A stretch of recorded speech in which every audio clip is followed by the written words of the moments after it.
all of us want to be loved. We all want to be loved for who we are. But you cannot be loved, or let me say it this way, you can only be loved to the extent that you're known.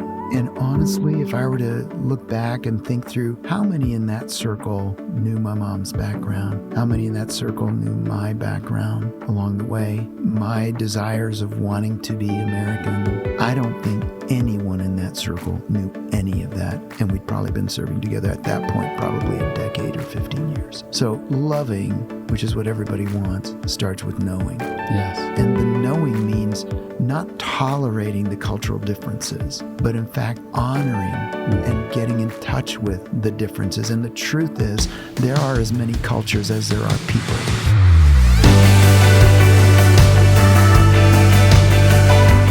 Welcome to the We Are Vineyard podcast, conversations to help us grow in life with Jesus and each other. In today's episode, our host, Jay Pathak, talks with Santiago Jimmy Mellado, the president and CEO of Compassion International. Let's listen in.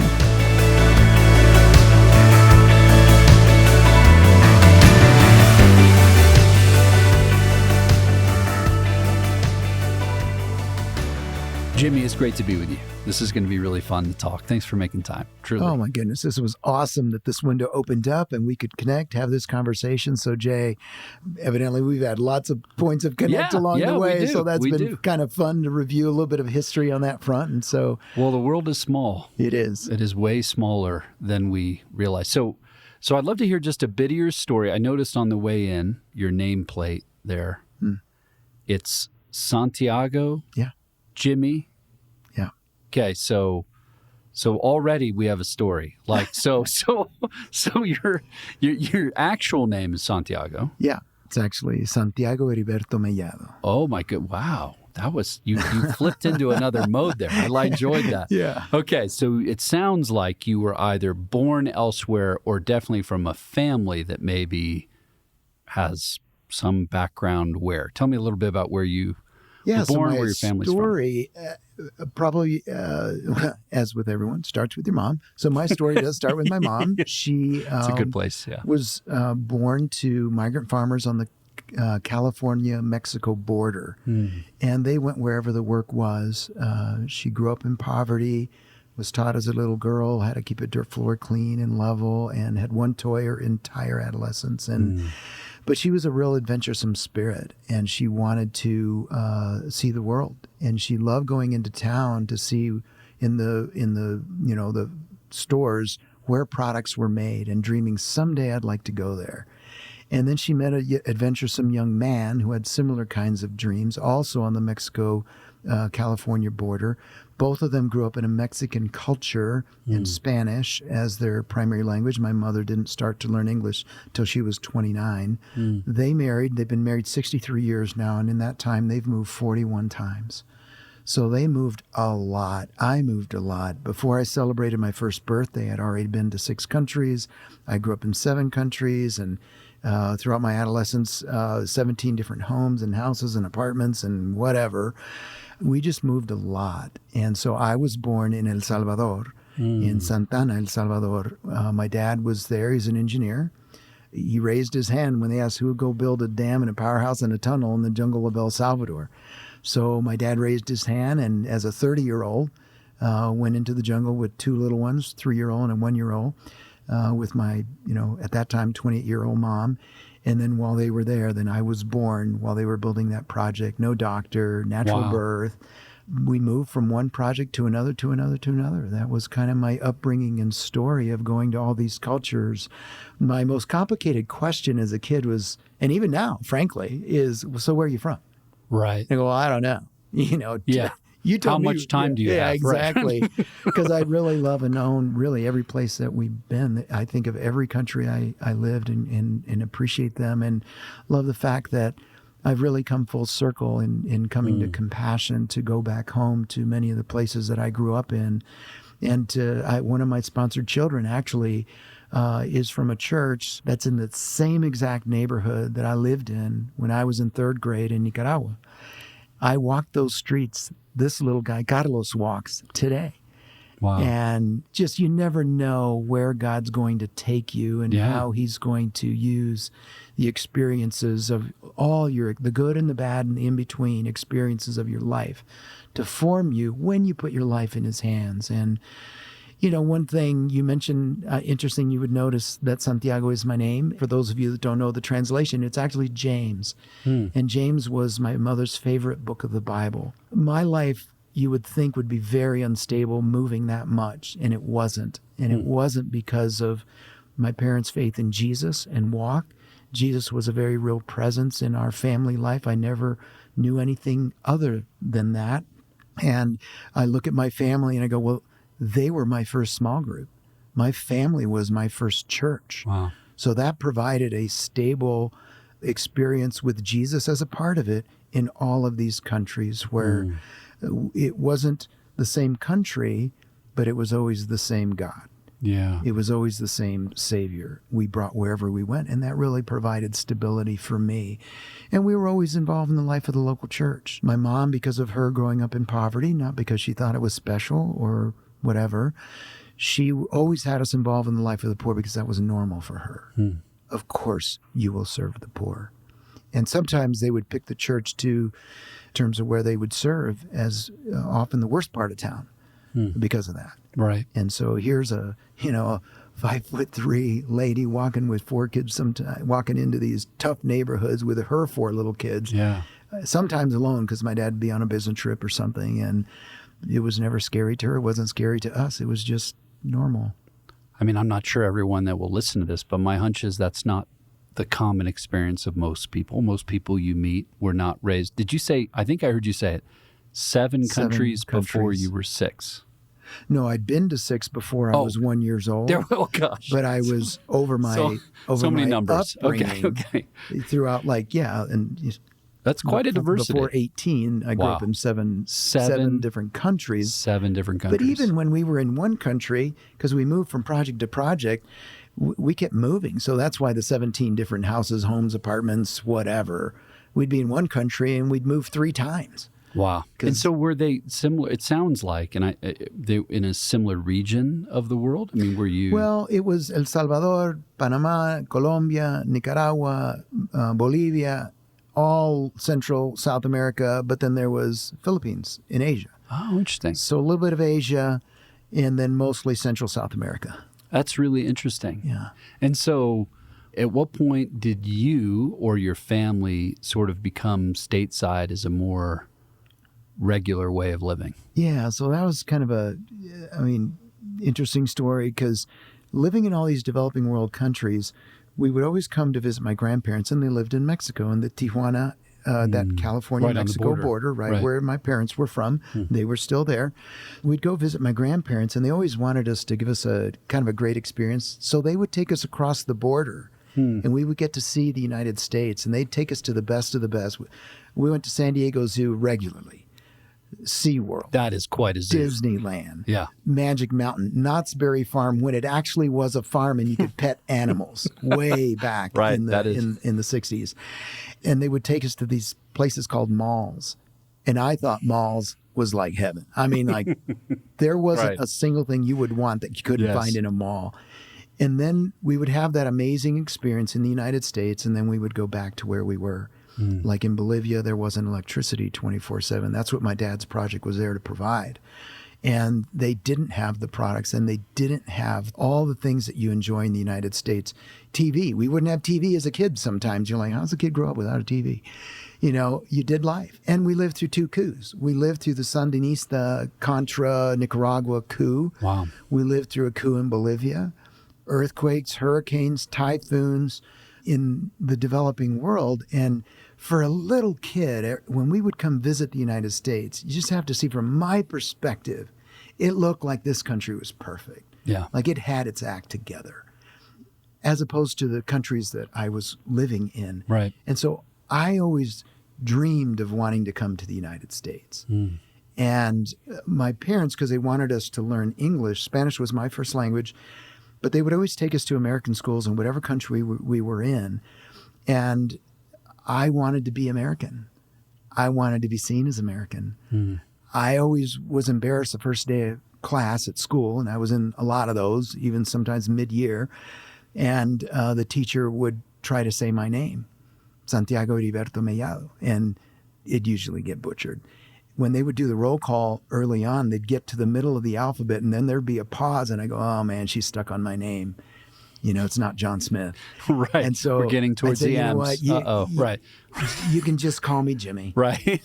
We're good to go. Just call me Jimmy. Wait, so Jimmy, wait, hold on. That feels like a jump. So how does Jimmy get pulled out of the air? So Santiago is James. And the nickname James came from... Interesting. The nickname Jimmy came from James, right. but it really came from Santiago. So, and I think my dad was the one that started that. We'll just, tell him to call you Jimmy. And so I did. And so I was Jimmy in all the schools. But what was interesting to me is always wanting to be American. I was never considered American. My skin was darker, brown hair, brown eyes, looked Hispanic, am Hispanic. So you'd think I would look Hispanic. But if I was in Bolivia, the Americans thought I was Bolivian. Yep. If I was in Panama, they thought I was Panamanian. If I was in Nicaragua, they thought I was Nicaraguan. And I was like, no, I just want to be American.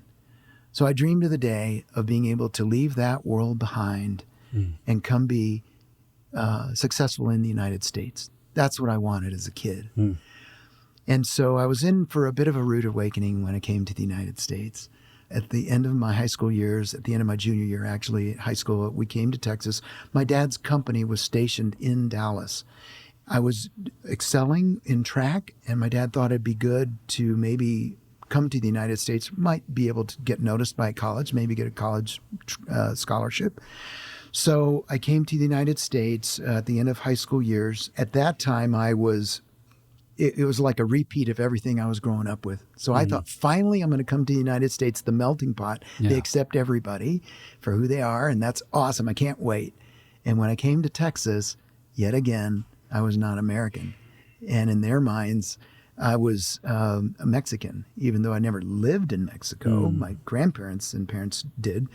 But in Texas, like everything was Mexico if it was south of Texas. Right. And so there was one guy that would call me by a different Mexican food every time he saw me. So it was, hey, taco, how you doing?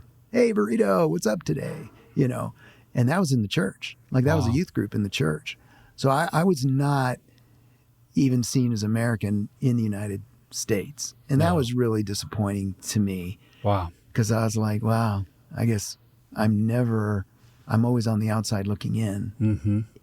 And so there was... And it's the phenomenon, I'm sure you know this, but the phenomenon, your story sounds like the way a lot of missionary kids' stories sound, right? Like they if call they've them traveled, third culture kids. I was going to say that. That's what I was just about to say.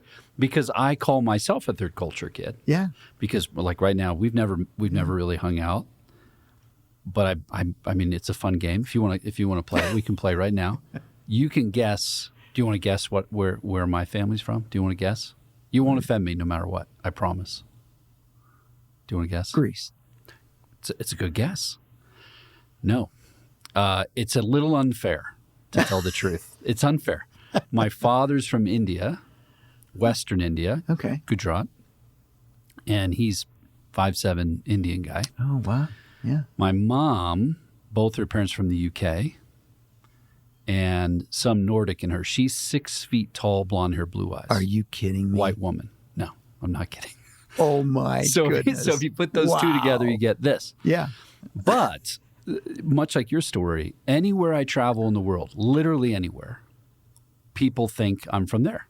Yeah. Or they associate me to the closest version of this look. That's exactly right. So and Mexico was the closest version for them. Precisely. So I was Mexican. That's right. Yeah. And so my dad, I grew up a lot of my Indian family in my home, but I'm in a white suburb in Ohio. And so at no point do I feel like, oh, well, this is where I fit in, because I'm not Indian enough to be Indian. That's right. So even like the Indian folks are like, you're not actually an Indian kid. That's right. So even in a subculture, I don't fit. And I definitely don't fit into a white world. So it wasn't until I started to get to know missionary kids that I learned this idea of a third culture kid, right? Which has incredible advantages. There are a lot of advantages. And there's a lot of difficulties. So anyway, I only say that to say that when I asked you and you beat me to it, I was going to say you're a third culture kid, but Well, and for those that don't know what a third culture kid is, just That's you're right. not of the culture of your birth, Yep. and you're not living in the culture of your birth, and you're not living in the culture of your parents. that's right. You're always in that third culture. That's right. A third space. Yeah. And I wish I showed the book to my mom before, and she goes, "Oh man, this would have been helpful, back then. Why didn't they write this book sooner?" Yeah. Well, but you have an interesting story in that your family was the stabilizing That's force, right? Yeah. Other people find other things. Like it sounds like maybe even athletics helped. Like so for me, playing sports helped. Like I always had a world where I knew how it worked. Yeah. I played tennis. I played basketball. I know how the rules work like this in this environment, and I can find a tribe there. Well, in sports, for you, as it was for me, sports was a way of being appreciated That's right.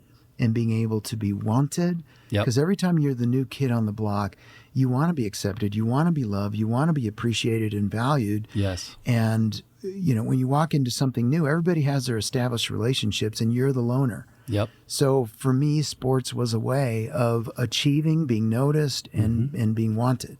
Yep. And it works. Yeah. Well, it works and it doesn't work. It Yeah. works until it doesn't work. Right. Because you still got to go home. Right. You still got to get a job.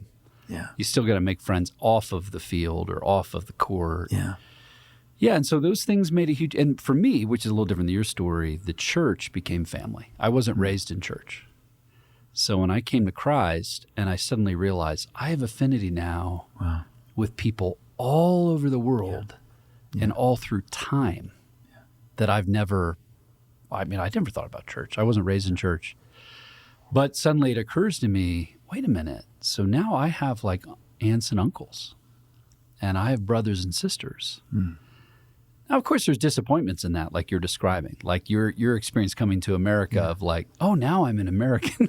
Now I'll be accepted. I'm American. Well, and I had a similar experience coming to Christ in the church, like, oh, well, these people, the gospel is what makes us who we are. Having the horrible experience of like, oh no, everything that's messed up in the world also lives in the church. So racism and classism and any number of other things live in the church the same way they do outside. There's some work at it in a way that maybe there's an ethic at least, but it's still a mess. Wow, that's really interesting. So Dallas, you're doing track, you're realizing, wait a minute, this isn't how it's working. You're experiencing different kind of racist things. Then did you go to university in the U.S.? I did, actually. SMU, which is in Dallas, back before the death penalty, for those that remember the death penalty in SMU in the late 80s. Yeah, of course. So this was before that. They had the second-ranked team in the country and really good athletic program. And so they noticed what I was doing with track, and they, gave me an offer, and I went to SMU and I ran track there 4 years. Wow. And the other thing that ties into my story was what happened in the summer of 1972.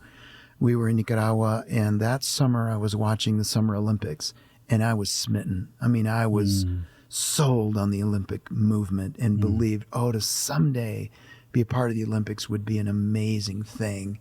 And that was very moving to me, to have the whole world coming together in peaceful competition. And if you recall, that's when the 11 Israeli athletes and coaches were taken hostage and killed. They all ended up dying. The whole thing of the Olympic movement and what got disrupted there at Munich mattered to me. And that's when I saw track and field and fell in love with track and field and the decathlon in particular. And Bruce Jenner was in the top 10 there in Munich and trained another 4 years and broke the world record in 76, won the gold in Montreal. So when that happened in 72, I just started doing track. Now, there wasn't a track team at school, but I'd organize long jump races. You create at the recess. Olympics. Yeah, right. I mean, I was just inventing it. We started doing the high jump, and we literally started with a tree limb was our high jump bar. No mats, just any way you can get over that tree limb, land on the grass. The other side is... But, by the time I was in sixth grade, I was able to jump over my head. And we moved to Panama, and because of the United States presence in the Canal Zone, their schools were great, and they had equipment, and they had coaches, and they had teams and things like that. And even though I didn't live in the Canal Zone, we lived in Panama, my parents paid for us to go to school there. And that was really developmental for me. And that's when I started to excel in track. And my dad thought, oh, let's go to the United States. Yeah, I see. Maybe you'll get noticed for a scholarship. And that happened. So by the time I graduated high school, I had comparable scores to Bruce Jenner in 5 of the 10 events of his world record performance. And so I needed to learn the other 5 events because I'd been wanting to do the decathlon. Yeah, this is like a dream come true. Totally. Right. So we had some really good athletes at SMU, and we won the national title there in '83. And I learned the other events and was seeing the dream come true. I was going to say, I'm seeing the dream come true right now. Behind, I wanted to leave Latin America behind. I'm ready. I'm seeing you on the podium right now in my mind. It's happened. I didn't want to be Santiago. I wanted to be Jimmy. I wanted to be American. I wanted to represent the United States, right? In the Olympics. And a lot of my buddies at SMU were Olympic caliber athletes that represented their own countries. And so that was the dream. And that dream for me was really shattered by a terrible injury that occurred 4 times in a row. And they said it would always be a weak spot. So that dream died. And it was really El Salvador that opened the door, that started my journey back to embracing all of who I am and coming back home to my Hispanic heritage. After I graduated college, I got a call in 1987 out of the blue from the head of the Track Federation of El Salvador asking, they'd heard my marks and they'd heard I'd been born there, and said, would you be willing to represent us in the 87 Pan Am Games? Now, I had this serious injury. I wasn't training. A year of not training after college, graduating in 85. And so I started training again, got married in 86. And it was, the priority early on in our marriage of going after trying to get healthy again and compete in the Pan Am Games, which I did. And I got 4th, but I tore the leg again in the 8th event and taped it up. And I was able to get through the last 2 events of javelin 1500, but retained my 4th spot. And that's when they said, hey, would you be willing to try to go to the Olympics? Now, we only have 6 spots for all sports. It's all the money we have for swimming and boxing and track. We just have 6 spots, and we can't assure you you'll get a spot. But if you're willing to train, then we'd be willing to put you in consideration. So I went back to my college coach at SMU and said, hey, could I train with the team again? And there was a guy that ended up being 9th in the Barcelona Games, decathlete. So we became training buddies there. And Billy Olson was indoor world record holder in the pole vault. He was training there. And so it was just a great group of folks that were training there at SMU in 1988. So I joined them and was able to qualify and then wait. I mean, El Salvador's in the middle of a civil war. And I'm sitting there waiting, wondering if they'll pick me or not. They did, and competed in the 88 games and placed 26. Was healthy. Wow. And no injury. No injury. So it was like the first time I had a healthy run and with absolutely no injury in like 5 years, other than qualifying right before the Olympics. So that happened, but there was something the president of the El Salvador Track Federation said before I came back home. I was about ready to leave after the Olympics were done, and he literally, kindly, but he puts his finger in my face and he says, Jimmy, all of our high potential young people never stay. They go to Europe, they go to United States, Canada, they never stay, and life doesn't get better here. And then he puts his finger in my face and he says, don't forget us. Come back. Wow. And now he's talking to a kid who dreamed of leaving that world and wanting to not identify with that world and go to the United States, yet it was that world that gave me the gift of my Olympic dream. I had this tension going on inside of me, this amazing gift that they gave me, but I don't want to have anything to do with that world. So that tension came to a head in an experience. At this time, I was serving as the leader of Willow Creek Association, and we were very tied with Willow Creek Community Church, obviously, and the senior pastor there, Bill Hybels, had just read a book called Divided by Faith. And in that book, we read some things that were very convicting. And at that time, Willow Creek was only about 3% diversity, and its community was growing massively in diversity, and we weren't reflecting that. And so, someone said, we don't have diversity in our church congregation. We don't have diversity in our vocalists and singers and staff. And then says, and we have no diversity among our leaders on the executive team.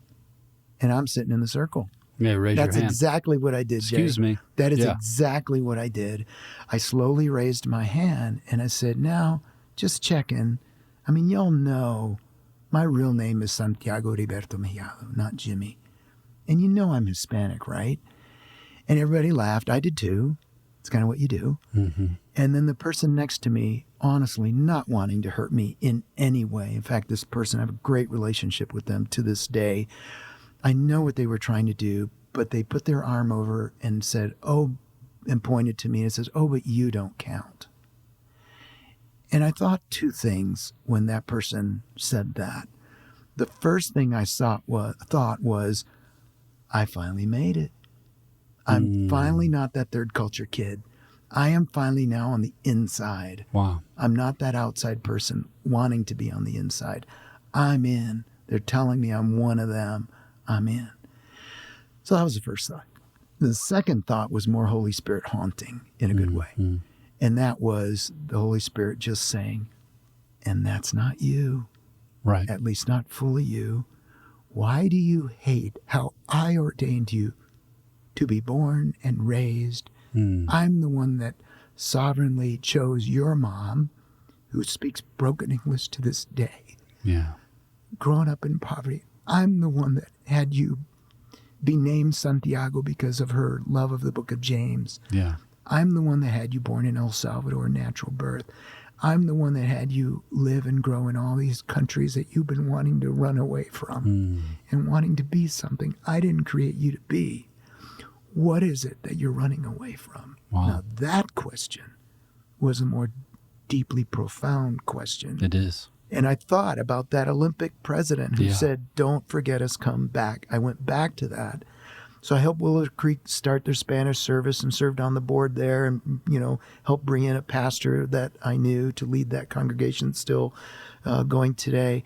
And we started expanding the Global Leadership Summit into Latin America and thought that was it. And my calling has been always to serve the church. That's been my calling. Actually, it came in 1988 in the Olympics. I went for an athletic experience and I came home with a calling to serve the church. And that's because while I was there, the pastor of the world's largest church, Paul Yonggi Cho, had a prayer meeting at the Olympic Village. And I went. There were about 100 of us athletes out of the 5,000 in the village. And he prayed over us. And he invited us to his church and went to the church and then invited us to a seminar that was basically telling the story of the church revival of South Korea from the early 1900s to the war And to what a happened story. since. It's unbelievable. It is an unbelievable story. It's like reading Acts 2, but it's like right now in our time. That's right. And it's totally transformed the country. They went from a handful percentages of Jesus followers to almost 30% Jesus followers in a matter of less than 2 generations. Yes. And so I just felt this sense from the inside, I want you to serve the church. I want you to help the kingdom of heaven move and create and be a part of joining me in creating movements like this around the world where the church is the church and it's behaving biblically and functioning biblically to bring the redemption and restoration that Jesus wants for all of the world. So that's when I got my calling. Wow. And so I was doing that at Willow Creek and serving the church. But then we started partnering with Compassion as we expanded around the world. And God's calling from Compassion really came through Wes Stafford, the former president. And we became dear friends in the early 90s and been friends for decades. And he's a dear brother to this day, still serves at Compassion to this day as a president emeritus, and beautiful calling. And he's known as Papa Wes all around the world, dear brother. He's the one that approached me, actually in this office where we're standing right now. Really? And said, Jimmy, I'm going to retire next year. And I've been praying about who might succeed me. And in my quiet time, I'm getting some impressions that you might be the one to succeed me. Would you be open to a conversation? And I was like, oh, man, well, I'm kind of, fulfilled where I am. And I think I'm living my calling and serving the church. I have a job, right? Yeah. But the more I learned about Compassion and realized that we may look like a child sponsorship organization because that's how people know us, but you would know, Jay, because you've seen it. You've been to the field. I have, yeah. We're really a church equipping ministry. Yes. We only do ministry through the church. And so for me, that was like, yes, I was fulfilling my calling at Willow Creek to serve the church. But then the next iteration was, yep, but I want you to do it and go back home. I want you to build a bridge of the church where you grew up that's more under-resourced with the church you've been serving in as an adult, more in the well-resourced world. And I want you to help build a bigger bridge between the two.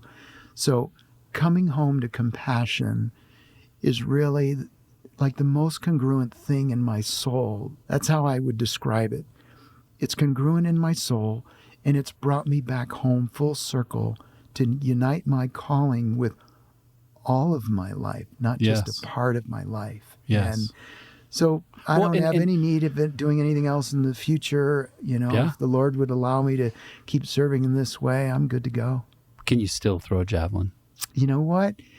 If you'll go to a high school field in the summertime on a good weekend, Really? I like going out there and messing with the javelin or the disc or the shot and hurdles and whatever, for the sake of. Now the goals are different. See, the goals now. Yeah, I would say the goal is now. Don't get hurt. Yeah, don't injure yourself. That's it. Totally. No, but I'd love to see you throw a javelin. Actually, I feel like that could be a good fundraiser. So when I hear everything you're saying, what I hear you saying is, in each phase of your life, you were faithful to what was in front of you, and there were components where you're wondering. Actually, you're having identity crisis. That's right. And this thing doesn't fit. I got to be this other thing. Right. And you're trying to figure out how to be something else when you don't know how to get things to fit. But you're being faithful each step. So, hey, I have these athletic gifts. I can use these over here. But then all of a sudden you have this encounter with the president of, the Olympic Committee. And then you also have the moment in the church because you're also doing this other thing. And then that dot connects. And then full circle, you come into compassion, just helping out through this other thing, and then it all fits together. Man, this whole thing in my story fits together. And what's cool about that, Jay, is that it includes the effect of free will along the way. Yeah. And because we have free will, we make bad choices. Or we're driven by dysfunctions on the inside. Yes. I was driven by achievement and wanting to be successful in a successful country. One of the other things after the Olympics, because I needed to end my athletic career for many reasons, but my drive that wasn't always pure for achievement just found another expression. Yes. And I wanted to be successful in leadership in the United States. And so you're competing in church.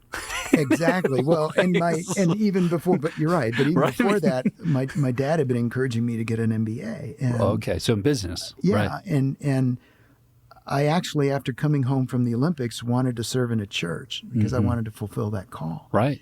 And our church tried to change and become more evangelistic and outward oriented, and it went terrible. And there were mistakes that were made, and that church, doesn't exist today. And so that vision died. And I thought, oh, now what do I do? Well, along the way, almost to humor my dad, I applied to one business school. But again, you think back to wanting to be successful. Right. I thought, well, why not Harvard? So, well, yeah, if you're going to do it. I only applied to one school. I thought, I'm not going to get accepted, but why not? I'll just, go ahead and throw the application in. After the vision in that church died, literally the next week, I got my acceptance letter to Harvard. Wow. And I felt like God, a door was closed and God opened another door over here. So then I walked through that, even though it had some unhealthy, dysfunctional motivations. And that's a part of the story. Every time you put even your dysfunction, your mistakes, your wrong drives, you put them in his hands, God even redeems those and makes it a part of your story. What a cool story. So even the Harvard thing or the Olympic thing, achievement orientation, even the imperfect parts of that, the broken parts of that, when you put it in his hands, somehow he is the expert at redemption and making it into good, Romans 8:28, into your life. And so it was at Harvard that a Jewish non-Christian professor asked me to write a case study on a church, Willow Creek Community Church. Wow. Are you because serious? Bob Buford had connected Bill Hybels with Peter Drucker, and Peter Drucker wrote an article that became an HBR article and assignment to us students while I was there. I've read that article. Yeah. What companies could learn from nonprofits. That's and right. he highlighted the Girl Scouts, the Red Cross, and Willow Creek. So this professor found out I'd been to Willow Creek because I visited there after the Olympics and says, well, tell me about this church. Why in the world would Peter Drucker think that any company could learn from a church? So I give him my best spiel, and he goes, this is great. He goes, what should we do with it? And God just planted the seed in my mind. Why don't we make it a case study? You talk about case study method at Harvard, 800 cases over 2 years. What more different a setting to learn the same transferable principles than a church? Because all these others are on companies. And he goes, that's a great idea, and we'll never get it passed. And then it did. So he said, here's what we'll do. Wow. I'll create a class. It'll have one student, you and me are going to study the church, quote, industry, write the teacher's note and the case study on Willow Creek. And once it's a real thing, I'll get it approved. I can't get an idea approved ahead of time, but I think I could get it approved after the fact. Wow. And that's was what the happened. teacher a believer? No, he's a Jewish guy. So he Not just, a believer at all. something about he just it hooked believed, him. Wow. He believed in the case study method, different situations to learn the same principles. Right. But he saw what Peter Drucker saw, the intentionality of doing church life with a strategy and intention and focus. And there were a lot of things that are just general leadership principles that are good in any organization that he saw there at Willow Creek. And so that became a case study, became a part of the required curriculum. And for years, that's how I met Willow Creek. Wow. And I graduated in 91 when they created the association in 92. That's when, I was challenged. In fact, it was Bill that challenged me and said, hey, why don't you think about doing something really significant with your life and give yourself to training church leaders? And it fit my calling that I got, a few years earlier at the Olympics. Because by then, I'm sure you're going, I don't know how any of this is going to fit back together. No. Business school? Church? How does that work? And God used the business school to write a case study on a church. In fact, the professor's name is Len Schlesinger. He said, no, the religion school's on the other side of the river. This is the business school. Yeah, you're in the wrong building. But he was still intrigued. Wow. And he was the sponsor of that case study. And we had him speak at the Global Leadership Summit a couple times over my tenure. Fabulous-hearted individual for sure. So that's what led me to serve the church at Willow Creek. Wow. And then, the story of what led me to Compassion.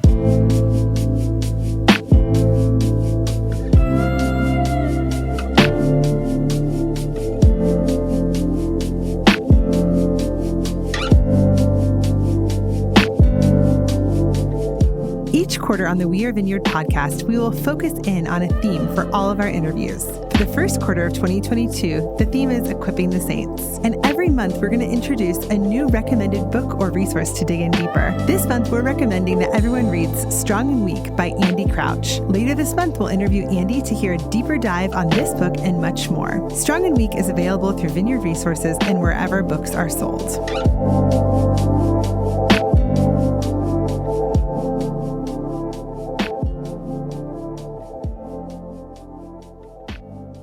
And I'm also struck listening to you, which is a leadership lesson, which I'd love to hear your thought on, that each of the dreams you had and continue to live out did have some painful moments, right? Yeah. So I really want to be an American. Right.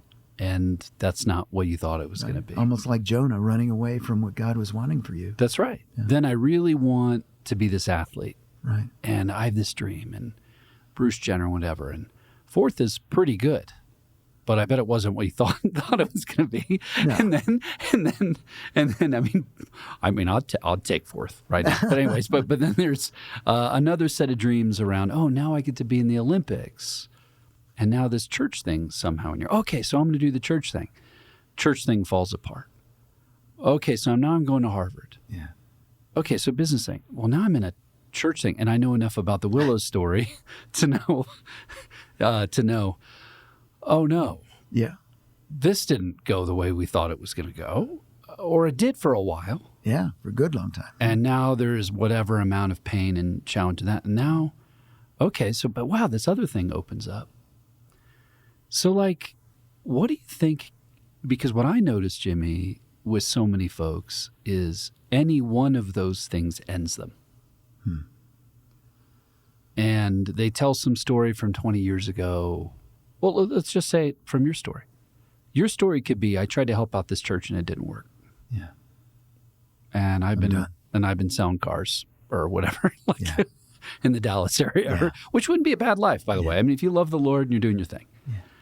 But I think we can say something in the way God has chosen to lead you, and then also your decisions to say yes. What do you think has enabled you to keep saying yes to the next thing? Well, it really does come from my brokenness. Let's start there. And connection with Jesus bring healing to that brokenness. I remember a time when things were happening and I was hemorrhaging respect and I was becoming cynical in ministry. And I find that over time, leaders get one of 4 different kinds of hearts over time. Either a cynical heart, a hard heart, an apathetic heart. And I didn't want any of those 3, but I was growing a cynical heart. I wanted to keep the 4th heart, which is a soft heart. And I even got some outside help and counseling to help me process some things that was difficult to process with anybody else in my circles. And when that's the case, sometimes you just have to pay someone to be able to process this kind of stuff. Get help. Yeah, right. Get help. And I remember spewing about all the things that I was seeing. And I feel like, the counselor was wonderfully gifted, said, gave me a different perspective. And the perspective was one where, and I felt this, it's like Jesus walking along with me and the room was really dark. And one of the things that happens as you grow in Christ, you gain his eyesight too, increasingly. That's a good thing. But who sees all of sin at 100% level? Only God.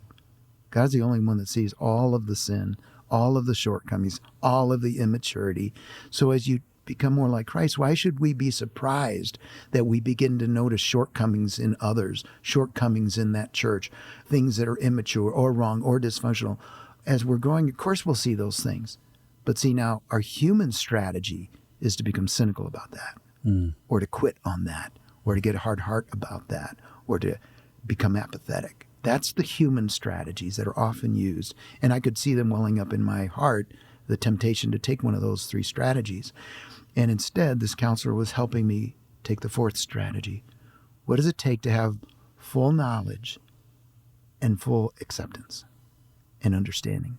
And so as I'm in this dark room and Jesus has his arm around me and he goes, yeah, this room's pretty dark, isn't it? Yeah, I see it too. But let me tell you what you don't see. There's light in here too. And you don't see it.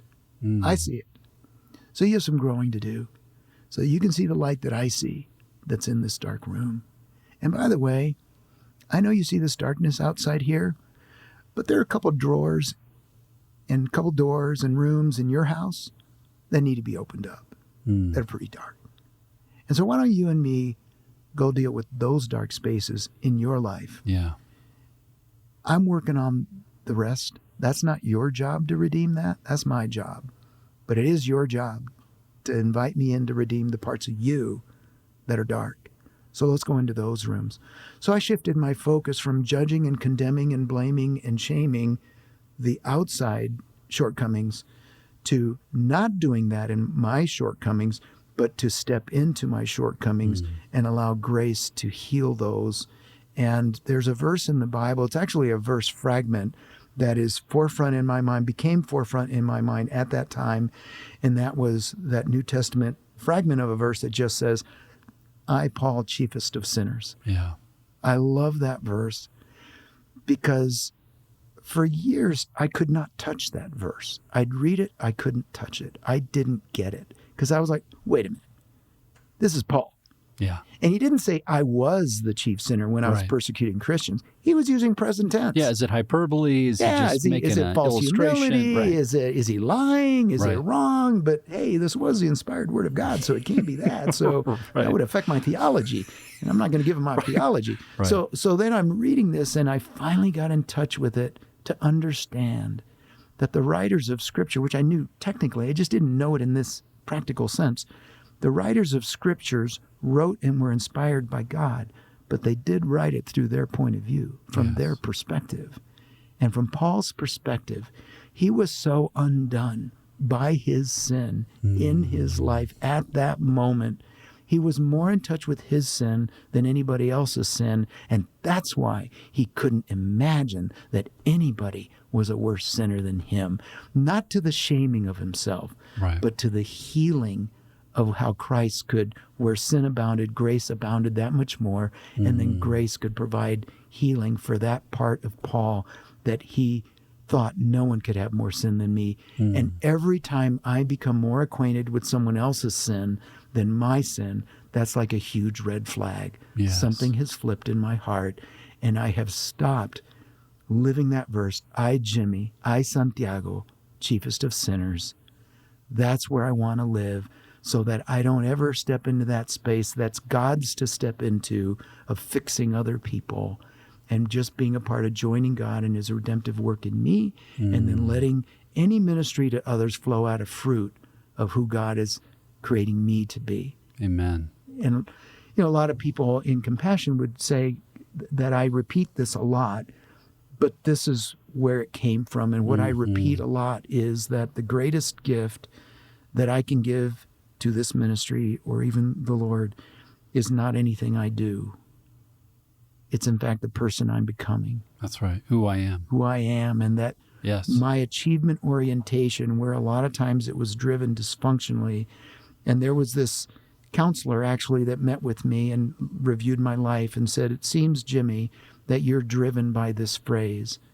Anything but surprising success will be defined by you as inexcusable failure. And I've never forgotten that. Wow. That was hauntingly convicting on many levels.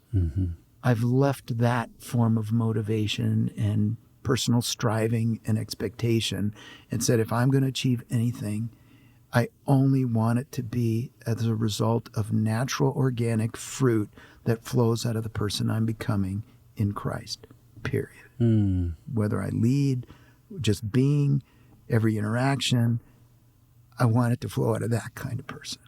Yeah, and in a shorthand way of saying that would be humility. I hear you. I experience you as a humble man right now, solely because you're aware of yourself more than having to make sure everybody else is managed. But you still lead a big organization. So you still have to look at people and say, this part didn't quite work the way we wanted it to, or here's what's great, or here we're going to create this goal, or we're going to challenge ourselves. But you're starting with yourself. So in that spirit, I want to ask you one last thing. Okay. Yeah. You mentioned being at the table. So you're at the table. People say, well, we're all just white guys here anyway. And you raise your hand and go, I'm actually, maybe you don't remember, I'm still here too. And you said something interesting. You said the guy next to you kind of puts his arm around you as a means of affection. You were very gracious about it, saying, oh yeah, but you don't really count. Well, no, it wasn't actually the arm around me, but it just put his hand on my chest. Oh, it's hand, you're kind fine. But you're one of us. You don't count. You don't count. Yeah. Which you have a series of emotional experiences. What would you want to say to that room? Because I imagine people listening right now, and part of the thing we're dreaming about in the Vineyard is we're working to become more diverse on purpose, not on accident, because we think it demonstrates the kingdom. What would you want to say to that room or those guys? How should they have thought about you differently? How should they have interacted with you differently? What would you have wanted to have happen in that room? If you could just sort of whisper in the ear, like, hey, you're about to have a moment. I want to tell you what's about to happen, and I want to give you some advice. You're all about to realize that Jimmy's with you. Yeah. And what would you? How would you want that room to behave differently in that moment? I mean, what you're saying is really acknowledging the fact that what I was wanting in the moment was to be loved, but not just that moment. All of us want to be loved. We all want to be loved for who we are, but you cannot be loved, or let me say it this way: you can only be loved to the extent that you're known. And honestly, if I were to look back and think through how many in that circle knew my mom's background, How many in that circle knew my background along the way? My desires of wanting to be American along the way, where some of my achievement orientation went. I don't think anyone in that circle knew any of that. And we'd probably been serving together at that point, probably a decade or 15 years. Fascinating. So loving, which is what everybody wants, starts with knowing. Yes. So, and the knowing means not tolerating the cultural differences, but in fact, honoring and getting in touch with the differences. And the truth is, there are as many cultures as there are people. We label groups to our demise instead of seeing them as people. But it's not that we want to remove the differences. No, I want to be known as a Hispanic. I want to be known as Santiago Mellado. But I also, but now because of how I lived, good part of my life as Jimmy, well, I'm actually both. And that's why the nameplate says Santiago Jimmy Mellado. Because I am both. Whether it came from a level of something that maybe wasn't as healthy a motivation as possible, still, when you put it in his hands, God redeems it. And it's okay that I'm Jimmy now. And it's okay that I'm Santiago. Yes. I'm both. And I am both. Right. I have folks that call me both. So that's the power and the beauty of walking with Jesus. He redeems it all. And he makes it as if that was the original intent. Yeah. Well, and the power of knowing, I think that's powerful language. To know people. And it's also really interesting. Know them. Well, and it's interesting to hear you tell your story because it also requires you being willing to show those parts of you, right? So for whatever reason, 10 or 15 years. I could have volunteered that information. Right. Totally. And that was on me. Yeah. And you're walking through whatever you're walking through. Right. That makes that difficult. Okay. So I said one last thing, but I lied. I have one last thing. Here it is. This is actually it. I've worked with a ton with compassion. I've been to, I think I was saying we started, I think I was adding it up this morning. I think I've been to 16 or 17 site locations for compassion all over the world. That's cool. And as many times as I get a chance to, I tell people they should work with compassion. Be a compassion church. Don't just think about compassion as a thing you can do on one Sunday. Though you should do it on a Sunday. Okay. But I mean, you're going to start anywhere, start there. But don't think of just a Sunday. In our church, we do sponsorship, child sponsorship in specific sites. And then we've taken trips to see the kids in those sites with our church, which we usually partner with another experience, maybe a church planting training or something we do. And we can do stuff with the Vineyard as well. Or, so we combine some things together, whether it's been in Ethiopia or in Haiti, or we've been in El Salvador or different places. If you were a pastor who is going, okay, man, I'm listening to Jimmy. He seems like a good guy. And Jay says I should do compassion. What would you want to say about compassion to a pastor or a leader? How would they begin into that journey of thinking about child sponsorship with compassion? Well, I don't want to assume everybody has heard of compassion. Yeah. Maybe many Say a little have bit. not. So let me just start with our mission. Our mission is to release children from poverty in Jesus' name. So that's our mission. And if you could just walk away with 3 things about compassion, be number 1, that we're Christ-centered. Like everything we do is in his name and in his way. And when we're doing it that way, if it's in his way, then we want to partner with his church. Yes. That's his way of redeeming and restoring this world for him. So we partner with his church. That is the only way we do ministry. Now, that used to not always be the case. We used to do work with orphanages and schools and a lot of other good things. But we thought if there was one thing that compassion was going to be really good at, it would be how to have a healthy, long-term developmental relationship with an indigenous local church in a poor community that lives on less than $3.20 a day. That if there was one thing we were going to be good at, it's how to walk alongside a local church in a healthy developmental way over the long haul. So we become the silent, equipping kind of partner to them to help them minister to, on average, about 250 children that live within walking distance of that church, impacting as many families as possible. So that's what it means for us to be Christ-centered, and we say church-driven. Christ-centered, church-driven, all of our ministry through local churches. And if we're going to do it in his name, in his way, the local church, it's going to be discipleship. So holistic discipleship is the strategy. And so it's the development of that child to fully live out God's potential that got birthed in that child from inception. So we could start with the child when the child is in the womb of the mom with the prenatal program, all the way up to 22 when we're launching that young adult into life with skills and a relationship with Jesus and confidence and emotional stability, be able to move into life successfully. So, and really step into that God potential that is in that child and the young person, young adult. So those are the three things: it's Christ-centered, church-driven, child-focused. The child, some people are trying to end poverty. That's not what we're about. I wish poverty would end. I hate what poverty does.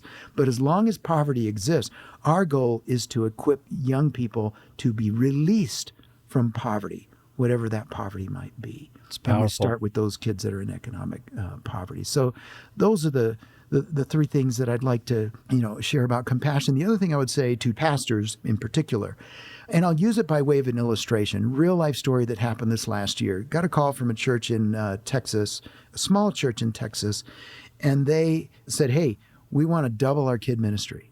And they told their congregation, you come on this weekend to church, and we're going to double our children and youth ministry on that weekend. And everybody's like, how in the world? Got to show up for that. How's going to, because that's all he said. Right. That's how he kind of communicated it. And they show up on that Sunday, and they said, hey, we have this many kids and young people in our children and youth ministry.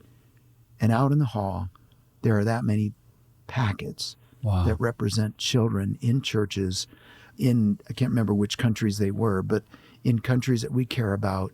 And we want you to go out and sponsor. We want this church to sponsor as many children and youth as we serve on a week in, week out basis here. It's incredible. And they did that. So in effect, they doubled their child and youth ministry, both locally, and this added a uttermost parts of the world piece to it. And so I hope in this kind of a setting, United States, that if the church would catch a vision to not only serve the kids and the young people that are there locally, but also step into that space.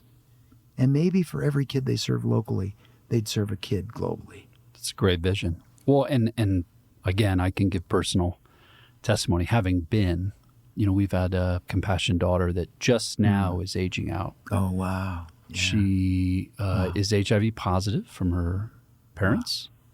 So compassion gave her all the drugs to keep her alive. Yeah. She's now finished a college course. No kidding.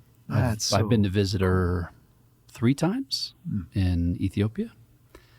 And, these are the things that, only if you ask and get into the program, you start to realize. But it wasn't just changing her life. It was changing her family's life. That's right. And her village now suddenly has opportunities. And the church itself has opportunities. Right. What's interesting, Jay, over that time period, I was intrigued to ask, how many years you've been sponsoring this now young adult. Yeah. But on average, you should know that in a very practical way, what a sponsorship does is provide 4,000 hours of loving contact, discipleship kind of contact with that child, young person, young adult in the context of a local church during their most at-risk years of their life in a practical way. Wow. That's actually what a sponsorship is providing. 4,000 hours of discipleship development kinds of interactions and interventions, whatever they may need to be. If it's HIV positive, providing the